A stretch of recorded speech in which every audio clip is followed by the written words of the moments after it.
My name is Felix. I'm a Danish TV host and car fanatic. I've been invited here to California to drive the new Vision AVTR. It's right in there in the hangar, and you're invited to come along to the future.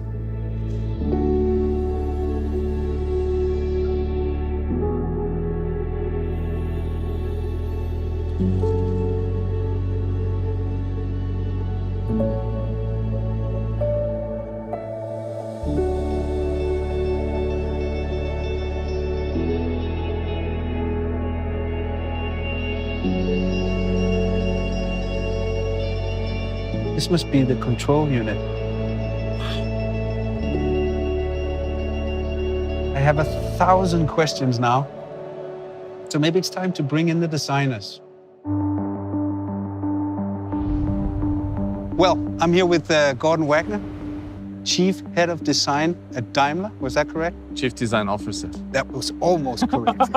Chief Design Officer. But the most important thing is that, Gordon, this car is something you authorized. What's the vision behind this car? What's it supposed to be? We wanted to create a vehicle that is not alien to its environment, that's almost a part of the ecosystem of the environment. And we actually didn't want to create a vehicle. It should be almost something like a living organism. Mm-hmm. I think you succeeded in that because it doesn't really feel like a car anymore, except it has 4 wheels. Actually, it can crab sideways. Really? Yeah.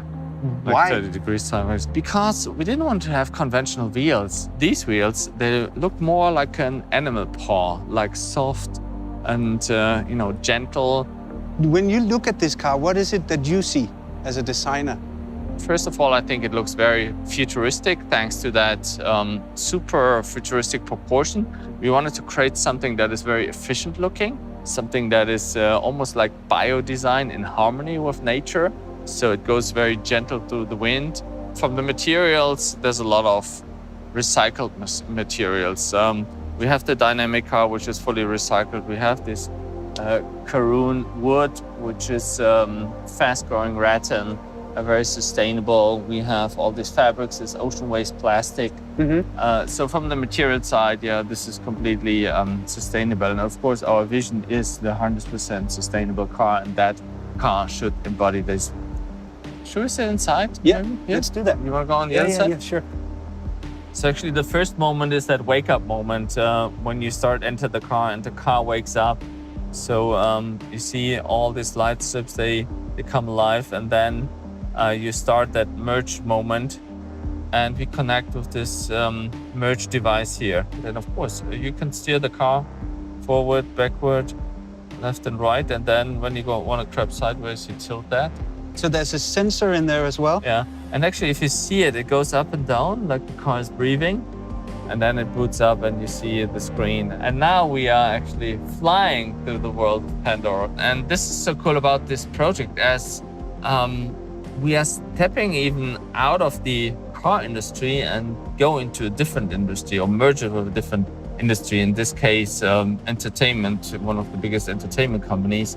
And for me, I see Mercedes not really as a car brand. I see it as a leading luxury brand. In fact, we want to make it the most loved luxury brand.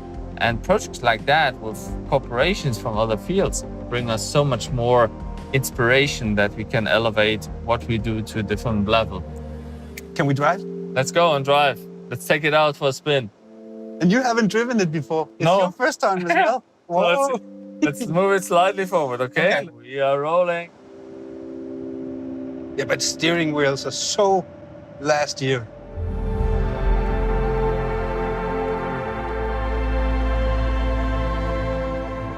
So we can try crabbing mode a little bit.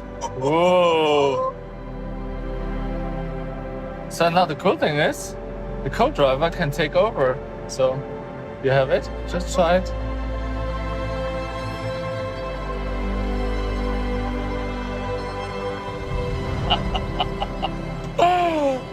Oh, this is so cool. So, Vera, you were the head designer, lead designer on the user experience of the car, right? Yes, correct. I'm the Director of Advanced User Experience Design. Exactly. That's you.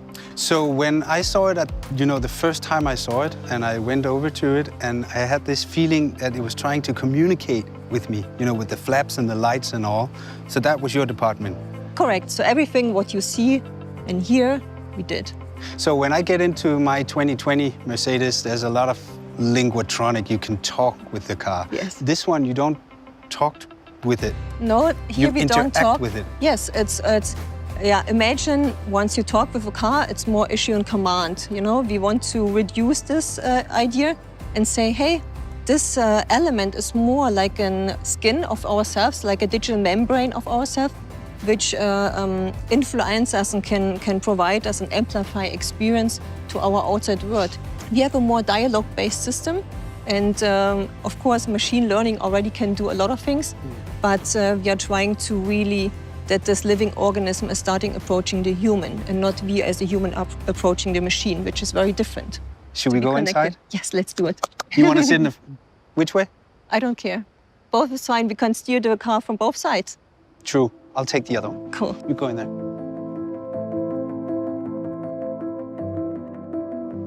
So what do we see? We see no steering wheel, we see no buttons, we see no touch screen, no pedals. No. But at the middle console, we see a device, we call it merge control. And what we see, it's pulsating. And once you want to connect with the machine, we put down our hand. What happens in my seat? And you feel the vibration in the seat of the exciters. You feel the heartbeat. It's my heartbeat now. And now we are connected to the system. So normally you as a human, you approach the car. So you steer the steering wheel, you touch a screen, you issue a command. But we did it very differently in the Vision AVTR. In the Vision AVTR, you lift your hand and icons are projected onto your skin. I'm not touching the display anymore or pushing a button. No. But what I do is I raise my hand. You can do the same thing on your side. And then I move left and right. And you see that icons are projected onto my skin, onto my palm. So all your senses are triggered, not only the visual one, but also the haptic one and the acoustic one. And then let's go to Pandora. Yeah. Shall I close it? Yeah. Then we select the Benji maybe. And you see how this gets pinkish.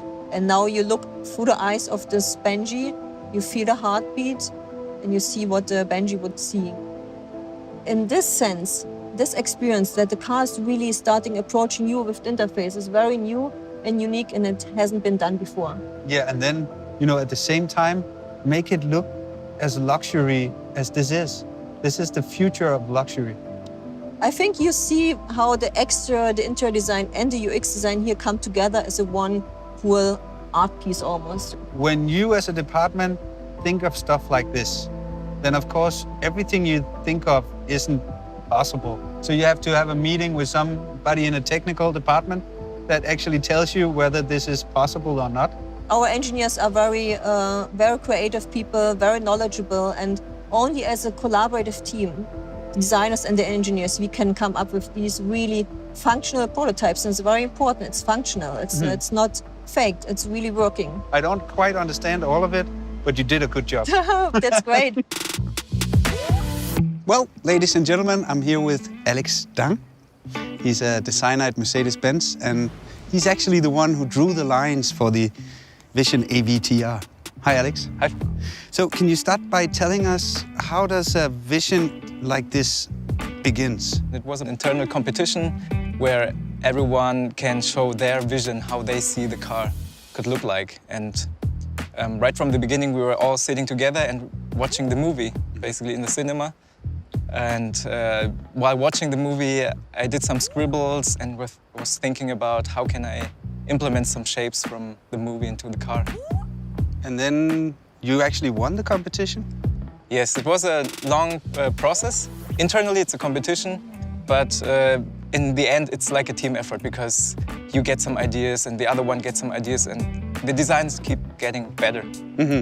So how long time did it take from you put the first line on a drawing until the design was ready?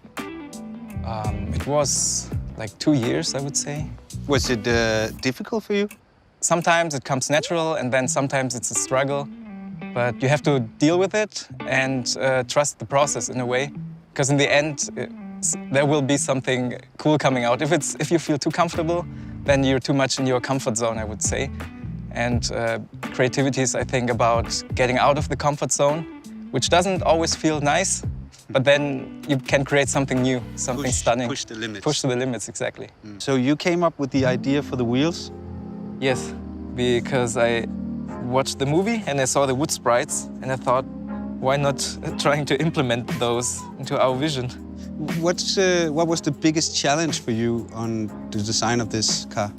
I think the biggest challenge for me was to combine the best of both worlds, like this science fiction avatar world, into our reality and still make it recognizable as a Mercedes-Benz. Let's move to the back. Yeah. Because of these flaps that makes the car come alive. What's the story with these? We have 33 flaps, and the main functions are aerodynamics, communication, and also the expression. Because the aerodynamics, the main idea to change a lot of surfaces, to change the aerodynamics in a way that you want to have it or you need it.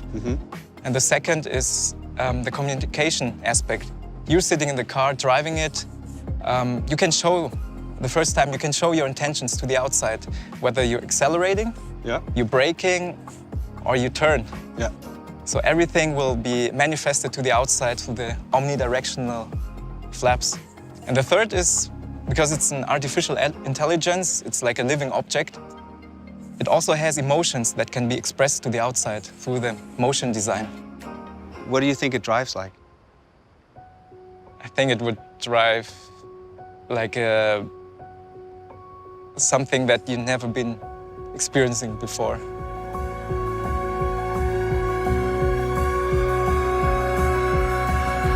So crazy!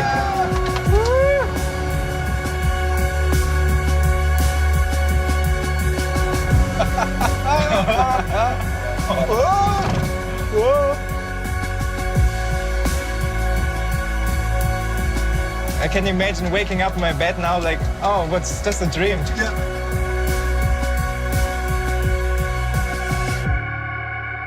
Dude, that was amazing. It really works.